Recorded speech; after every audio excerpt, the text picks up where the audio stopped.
I'm going to tell you something that might hurt. Most of you watching this right now have never experienced true love. Not once in your entire life. You think you have. You remember those intense feelings, those relationships, those moments where you felt you couldn't live without someone. But that wasn't love. That was attachment. That was need. That was desire.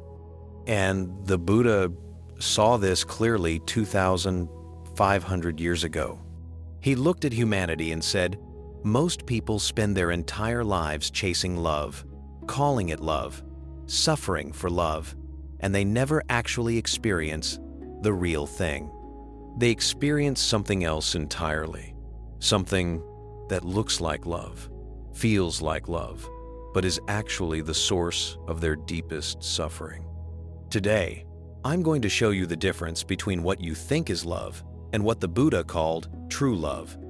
And I warn you, this might challenge everything you believe about relationships, romance, and connection. But if you can hear this truth, it will set you free. Let's begin. Let me describe what most people experience and call love. You meet someone. There's attraction, chemistry, excitement. You start spending time together. You can't stop thinking about them. You feel alive when you're with them, empty when you're apart. You say, I love you. But what do you really mean? Let's be brutally honest about what's actually happening. You mean, I need you. You mean, you make me feel good. You mean, don't leave me, because I'll be empty without you. You mean, you complete me. This is what the world calls romantic love. Movies celebrate it, songs worship it. Society tells you this is the highest form of human connection. But the Buddha looked at this and said, this is not love.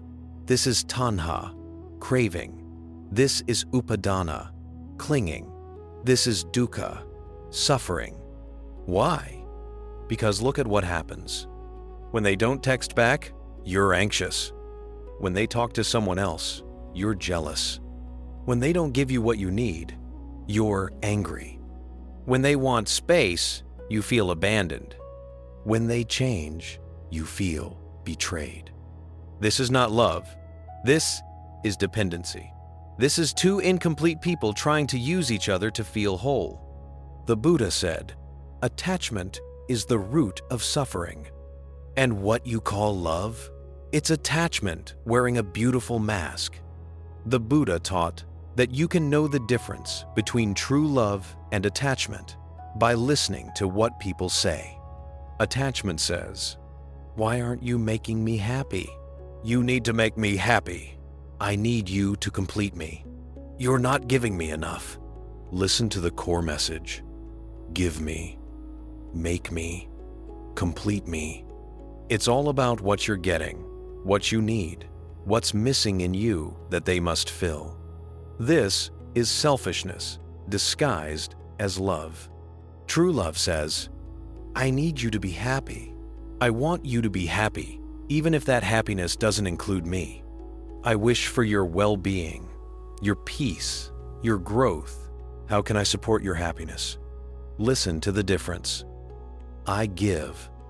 I wish. I support. It's about what you're offering, what you're giving, how you can help them flourish. This is selflessness. This is true love. Most relationships operate on the first principle. Two people saying, make me happy, fill my emptiness, meet my needs. And when those needs aren't met, conflict, resentment, suffering. The Buddha saw this clearly. He said, you cannot build happiness on the foundation of taking, only on the foundation of giving. The Buddha gave us the perfect example of true love. He said, as a mother loves her only child, protect all beings with a boundless heart. Think about a mother's love for her infant. Does the baby give her anything? No. The baby cries, demands, keeps her awake, makes her life harder. Does the mother stop loving because the baby doesn't meet her needs? No. Why? Because true love doesn't need anything back. A mother loves, not because of what she gets, but simply because she loves. She gives. She nurtures. She protects. She wishes for the child's happiness, health, safety. She doesn't say, "Baby, you need to make me happy." She says, "I need you to be happy, to be healthy, to thrive." This is the template for true love. Not romantic movies, not passionate songs. A mother caring for her child. Unconditional, selfless, giving. The Buddha said, "If you can love everyone the way a good mother loves her only child, you have understood true love." But most of us, we love conditionally. I'll love you if you meet my needs, if you make me feel good, if you don't change, if you don't leave. That's not love. That's a contract, a transaction. True love has no conditions. There's a beautiful saying that captures this perfectly. If you like a flower, you will pluck it. But if you love a flower, you will water it daily. Read that again. Let it sink in. When you like something, when you're attached to something, what do? You take it. You possess it. You control it. You pluck the flower. You bring it home. You put it in a vase where you can see it, enjoy it, own it. And what happens? The flower dies because you removed it from its roots, from its source of life. This is what attachment does in relationships. I need you to be mine. Only mine. Don't change. Don't grow in ways I don't approve. Stay exactly as you are because that's what I fell in love with. You pluck the flower, and slowly, the relationship dies. But when you truly love something, what do? You water it. You give it sunlight. You create conditions for it to grow. You don't possess it. You nurture it. In a relationship, true love says, grow, change, become who you're meant to be. Pursue your dreams. Even if that means growing away from me, I still wish for your happiness. This is terrifying to the ego, because the ego wants to possess, to control, to keep. But true love releases. True love trusts. True love lets grow. The Buddha taught, holding on tightly creates suffering. Letting go with love creates freedom. So why have most people never experienced true love? Because true love requires something most people don't have: a whole self. Think about it. If you're incomplete, if you feel empty inside, if you're missing something, what will you do in a relationship? You'll try to use the other person to fill that emptiness. You'll need them, depend on them, cling to them, and you'll call it love. But it's not love. It's trying to complete yourself through another person. The Buddha taught, you must first find wholeness within yourself. Only then can you truly love another. When you're whole, you don't need anyone to complete you. You're already complete. Then, when you love someone, you're not taking from them. You're giving to them. You're not filling your emptiness with their presence. You're sharing your fullness with them. This is why the Buddha emphasized meditation, self-awareness, inner peace, not to make you cold or detached, but to make you whole. So that when you love, it's real love, not neediness disguised as love. Most people jump from relationship to relationship, looking for the one who will finally complete them. But the Buddha would say, you're looking in the wrong place. The completion you seek is within you. Find it there first. Then, and only then, can you love truly. The Buddha taught that true love has a specific quality: compassion.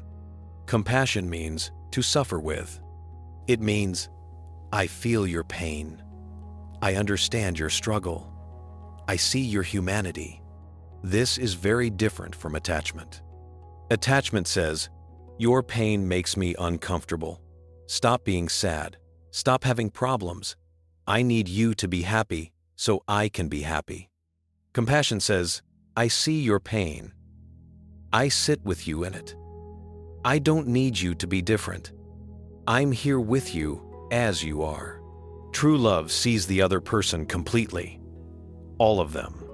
The light and the shadow, the strength and the weakness, and loves them anyway. Not despite their flaws, but including their flaws. This is what the Buddha meant by boundless heart. A heart that has room for everything, that doesn't reject, that doesn't demand perfection, that simply loves. Most relationships are based on an image. You fall in love with who you think someone is, or who you want them to be. And when they reveal their true self, flawed, struggling, imperfect, you're disappointed. You're not who I thought you were. But true love says, I see all of you, and I love all of you. This is rare. This is precious. This is what the Buddha called true love. So how do you move from attachment to true love? The Buddha gave us clear steps. First, become aware of your attachment. Stop calling it love. See it clearly. I am attached. I am needy. I am trying to get something from this person. Awareness is the first step. Second, work on yourself. Meditate. Develop inner peace. Find your own wholeness. Stop looking for someone to complete you. Complete yourself. Third, practice loving kindness. Metta. Every day, wish for the happiness of others, including your partner. May you be happy. May you be healthy. May you be at peace. Not make me happy, but may you be happy. Fourth, give without expectation. Love without needing anything back. This is hard. The ego screams, what about me? What about my needs? But true love says, your happiness is my joy. I need nothing more than to see you flourish. Fifth, let go. Hold your relationships like you hold a bird, gently, openly. If it flies away, let it go. If it stays, appreciate it, but never cage it. This is the path. It's not easy. It goes against everything society teaches about love, but it's the path to real love. The kind that doesn't create suffering. The kind that sets you free. So here's the truth the Buddha wants you to hear. Most people have never experienced true love. What they've experienced is need, desire, attachment, dependency, and they've suffered for it again and again. But it doesn't have to be this way. True love is possible, but it requires transformation. It requires you to become whole first. It requires you to give instead of take. It requires you to release instead of possess. It requires you to wish for another's happiness even when it costs you something. This is true love, and it's the most beautiful thing a human can experience. Not the rush of attraction, not the intensity of need, but the quiet, deep, boundless love that asks for nothing and gives everything. The Buddha said, hatred never ceases by hatred, but by love alone. This is an eternal law. Start today, not by demanding love from others, but by becoming someone capable of true love. Be whole, be compassionate, be selfless, and you will finally experience what most people never do. Love that is real. Love that is free. Love that is true. Thank you for staying with me through this challenging teaching. If this opened your eyes to a different kind of love, share it with someone who's suffering in attachment and calling it love. Subscribe to Buddha's Voice for wisdom that transforms not just your understanding, but your heart. And leave a comment. Have you experienced true love? Or are you ready to transform your attachment into something real? Remember, the love you seek isn't out there. It's in here. in your capacity to love selflessly. Develop that, and everything changes. Until next time, may you love truly, give freely, and be whole. See you in the next video.